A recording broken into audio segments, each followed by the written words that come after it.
Welcome to the Homeownership podcast presented by Movementum Realty, located in Hanover, Massachusetts. This series covers all things real estate and the best practices for buying, selling, and owning property. Now here is your host, Sean Maloney. Welcome to episode 222, Building a Home. I'm your host, Sean Patrick Maloney. Thanks for joining me this week.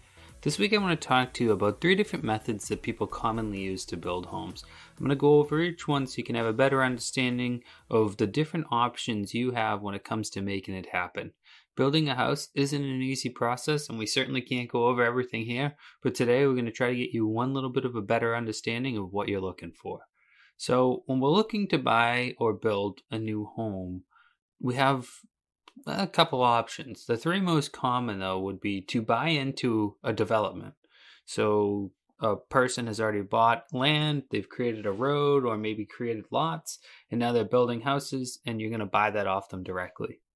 This one here is one of the more common methods people use when it comes to buying new construction.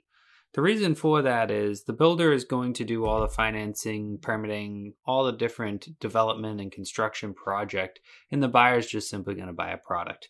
Maybe they've seen some pictures of what it's going to look like and they decided they like it, or maybe it allows some customization and they've met with the design team and customized it.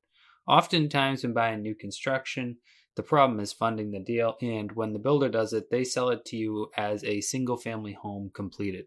So what that means is your regular traditional financing, your conventional loan, your FHA, your VA loan, they're all perfectly fine with that, because the day that the developer gives you the lot, they give you a set of keys to a working existing single family home, versus the other methods where you're buying dirt or you're buying a house that needs to come down and you're going from there. Banks are very wary to finance those projects because it's not as easy. When you have the developer, the general contractor, the bank knows that you're not getting delivered the home till it gets something called a certificate of occupancy, which means that the town has signed off on all the permitting process and that the house is ready to be occupied. This tells the bank that they're not loaning money on a dream, on a speculation, but they're loaning money on a physical piece of property that's ready to be in possession, that's going to be your future home.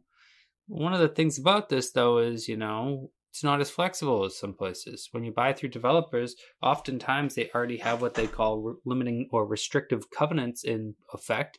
And what that means is that maybe you're only allowed to build a certain design plan. Maybe your house has to be a minimum or a maximum amount of square footages.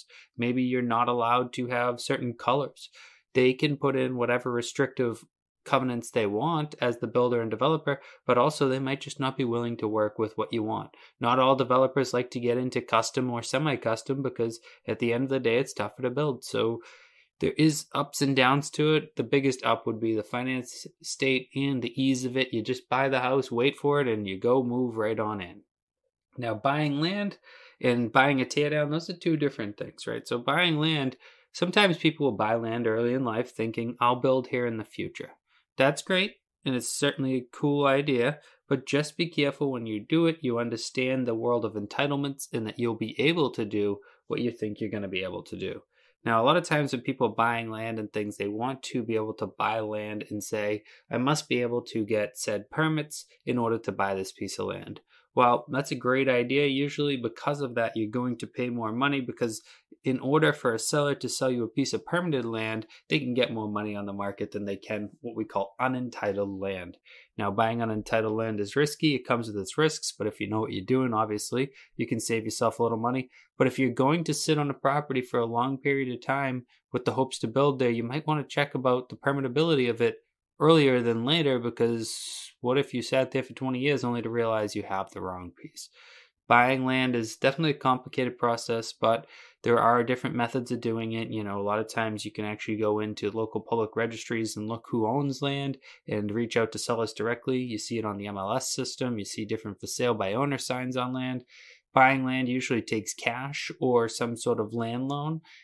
Or the other option is, if you're going to buy the land and build right away, you can get what's called a construction loan, with that construction loan wrapping around the 2 of them. So buying land and then future build, you want to really plan it out, figure out your entitlements, figure out how the funding's going to work, and have an understanding of what you're going to do there.